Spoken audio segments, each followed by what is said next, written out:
welcome to the latest edition of the Matchday programme. Watch the Manchester City home programme specials where we look at City. We don't rate it as such, we just have a quick look through at what the City programmes have. You can hear a noise in the background. The weather is absolutely awful this morning as I'm recording this. It's Halloween. There won't be many kids around later if it stays like this, but it might brighten up, you never know.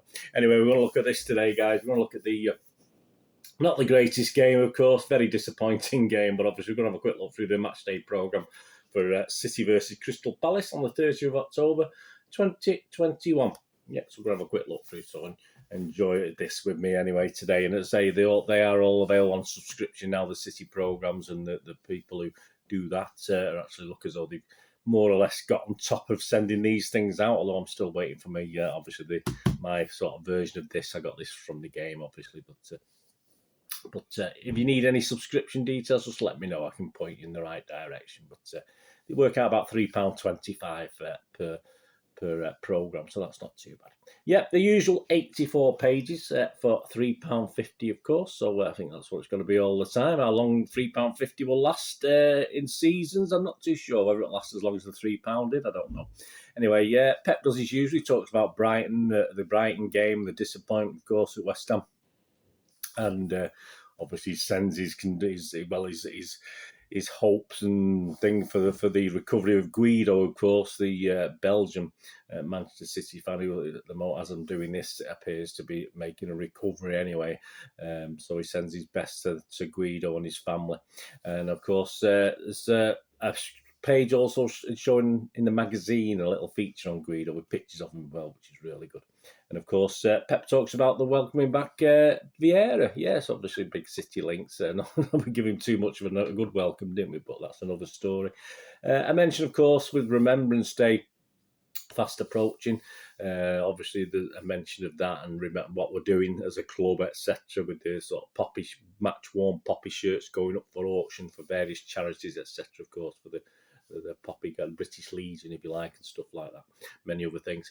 On to the interview. They always interview a player. Ironically, they interviewed Mr. Laporte, which didn't work out very well, did it, on retrospect? I mean, he talks about his strong start for the club and country. He might be getting a little rest now, certainly for club anyway, that's for sure, after his performance against Palace. But there you go. So that's quite ironic that the interviews with that wonderful Aymeric Laporte.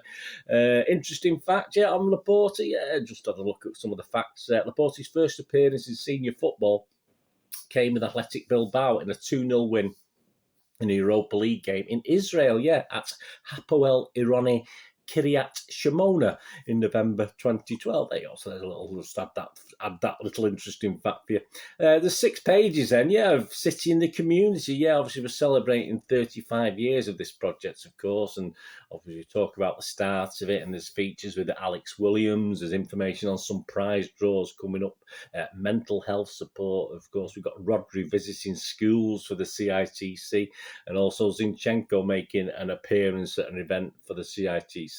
And information on Nedum Anua as well, who's actually took on a role within the organisation. So, good 6 pages on everything. So if you're interested in that sort of project and following it and getting behind it, it was a good read. The usual, dare I say, uninspiring, flimsy stats on our visitors' Palace. There's not too much in there in pen picks. I mean, I criticise other clubs on our pen picks, but ours on them isn't very good either. With a couple of pages, of course, on the last 2-0 meeting when we won 2-0 at Selhurst in the last game we played. And the stats head-to-head, that's okay. I don't mind the stats head-to-head, where they sort of compare comparable players. I've seen it where obviously there's no real comparison, but This one covers obviously Sterling himself. Let me just remind you, Sterling and Zaha, of course, are featured in this head-to-head. And obviously interesting stats, very interesting stats. As I say, I mean, there's only about 40 games difference between the two, but obviously most of Sterling's stats are way, way above Zaha's, almost double in some circumstances. But hey, there you go. We know how good Sterling has been over, perhaps not so much now, but over previous seasons, of course. The played for both is always interesting, isn't it? And this one's got our legend, a little legend of our Sun Ji is our legend, who was on loan to Crystal Palace at some stage, and then we snapped him up a year or two later from his original club. So there's a little mention of that and what it was and what he did. And of course, other players who play for both include such luminaries as Danny Granville, Mark Kennedy, Emmanuel Adebayor, Jamie Pollock, yeah, there you go, Kit Simons, Steve McKenzie, and there are others as well that are perhaps less well known, but yeah, plenty of links with players-wise. The City quiz, obviously, the little City quiz. I'll just give you one of the questions, just a little bit of an extra bit of fun. I'll give you the answer just before we finish. In the City quiz, City and Palace, which two clubs did Vieira manage before taking on Palace? So yeah, have a think about that one. So which two clubs did Vieira be manager of before he came back to take over Crystal Palace's reign? So there you go. In the X, we've got Micah Richards, yeah. Obviously talking about the academy, he talks about his retirement, obviously very early, wasn't it, in his career. He talks about City's defenders, and of course he talks about Palace. So an okay article. We'll just talk about that in a moment. Kevin Cummins shares memories, yeah, images of a photo shoot that he did with Happy Mondays back in 1989. Yeah, I've recently done a couple of vlogs of 1989, so it's quite interesting to look back at those times. City reflections again, a period I've been looking at quite regularly over the last couple of months. Looks back at the early 90s and now City did, and the new Premier League coming in, of course, at that stage. And City's trials weren't always the highest. There were some reasons behind that. There was ground changes, etc., which limited some of the attendances, which knocked the average down. But yeah, so there you go. So that's looking at the 90s for Gary James. Interesting, because obviously it's something I've been covering myself on various things I've been doing as well. What's in a name? Well, yeah, we always have a bit of fun with that, don't we? Today's forced link, if you like, very, very, very sort of iffy links to some of the letters. I mean, obviously, you've got one in this one. 8 is for appreciation. Yeah, okay. He is more, but not the most stimulating fact and link I can think of. Yeah, of course, he's appreciated, but he's pushing it a bit to come up with something else. I think the other 8 in the name was for AFC Bournemouth as well. So that was sort of pushing it a bit, wasn't it? I mean, Bournemouth to me, all right, AFC.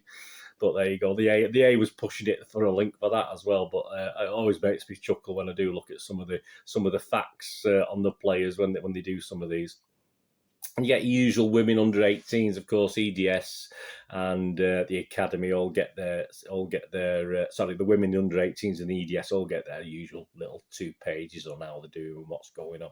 And Buzzer, yeah, towards the end we get Buzzer, don't we? He talks about the guys who got the medals recently, this 1967-68 medals, and of course mentions Guido as you'd expect, and of course compliments Vieira on coming back. But again, with anything with Buzzer, it's okay, but nothing groundbreaking. I want Buzzer to talk about Buzzer and things in the past. I don't want. I mean, that was all right. The 67-68 medals was fine, but I wouldn't have minded the full article on that rather than condolences to Guido, etc., and all the best to him. But yeah, I just want a little bit more from perhaps Buzzer than we get in his pieces, unfortunately. But it's not his fault; it's what he's been asked to do, obviously, within the constraints of not many words. So there you go.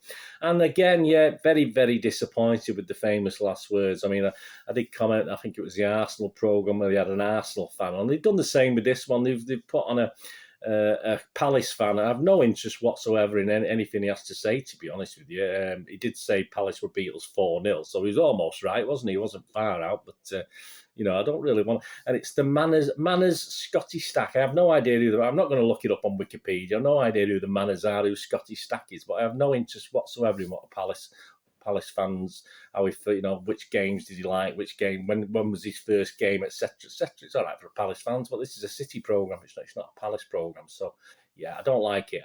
Just City fans, please. There's enough to go at. Even if you like,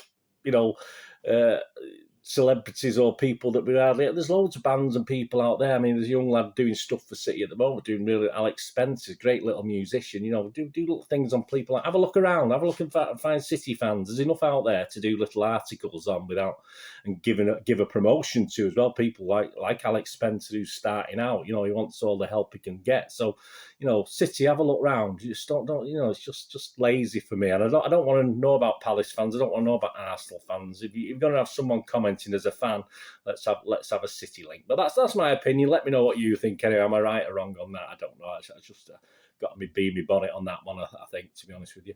So there you go. I thought quite generally a little bit poor this week. I did enjoy the Gary James stuff, as I said, because I've been looking at the 90s myself recently, as I always do when I do my history features. The 90s will always come into it at some stage. And apart from this, obviously the city and the community and the remembrance stuff and the Guido stuff is excellent. It's really good. But I did find it all a little bit bland. And said in the same way that someone like Alex Spencer may need, little things. Same with Micah Richards. He doesn't need any. We don't really, to me. They're going to have an X feature. I think someone who's less visible, an ex-City player who's less visible than Micah Richards. Of course, he's got insight, but there's loads of City guys out there who've got insight, and I get a little bit tired with watching the same guys and listening, because Micah probably goes over similar things he said on TV and stuff like that. So again, City, just look a little bit wider, just give people a chance, with these things. It's not the greatest programme. It literally took me about 15-20 minutes to read all the bits I wanted to, and I've scanned through a lot of stuff just to see if there's anything interesting. And it's not great. I mean, it's £3.50, don't forget this. It's a publication. If I go to a paper shop and buy £3.50, you won't get much for £3.50. I'll be totally honest with you. It's all £6-7 these days for magazines, of course, or in the paper shop. But even for £3.50, I expect a little bit more to read in the thing. As I say, Gary James is always, as usual, excellent. But apart from that, history-wise and connections between City and Palace, very thin on the ground. So I was a little bit unimpressed, to be honest, with certainly with this issue. There have been better issues, but there you go, City. Perhaps you can improve things a little bit slightly. But it all seems a little bit short on space now, even though it's 84 pages, all the articles, there's not many words given over to them and stuff like this. And yeah, I mean, I like Kevin Cummins. I like the images, but I'm not really bothered about certain things like Happy Mondays. I'm not that bothered. A lot of people would be, but it didn't really appeal to me at the time, and a lot better now, to be honest with you. I quite enjoy more now than I perhaps did back in the day. But yeah, there's too much, what's the word, with lacking detail in it. It's too glib and too unexciting, some of the stuff in the magazine. I think it could be a lot better, and certainly the away programmes this year are sort of outstripping ours a little bit. Ours is, if I did put ours in the league table, I always give a 6 score for magazines, but it would literally be at the bottom of the league so far with the 5 or 6 I've already looked at. But anyway, let me know what you think. Have I been a bit unfair? I don't think. I say it's just my personal opinion. I say I like history. Not everyone likes history, so people perhaps get a little bit more out of this than I did, but. Yeah, struggling, but we'll carry on. We'll carry on regardless. And if you fancy that, and they say I'll still be buying it, so there you go. I'll still support it. So there you go. But City, yeah, just a word there. Just support people who perhaps aren't as well known. If you're going to give people time and space in your magazine, as I say, and I don't mean that about Gary James. We thoroughly deserve. He's our historian. He should be in there. But there's certain other people, ex-players, etc., that perhaps don't. Pick someone unusual that we've not heard from. Someone's got a point of view that we've perhaps not out there. That'd be better for me. Anyway, let me know what you think, guys. But it is what it is, and I will carry on regardless, and say that it's worth it just for Gary James, whatever happens. So there you go. Anyway, thanks for watching. What are you going to do the rest of the day? Have a great one. Look after yourselves, look after your friends, look after your families. More important, let's all look after each other. To meet here again on the Citizen channel. Or perhaps have a look at my film and TV channel if you get a chance. I try and inform and entertain on there. If not, if it's back on air, it's fine by me. All I ever ask for you is to stay safe, don't Blues. Stay safe, Blues. Come on, City. Thanks for watching. Bye for now.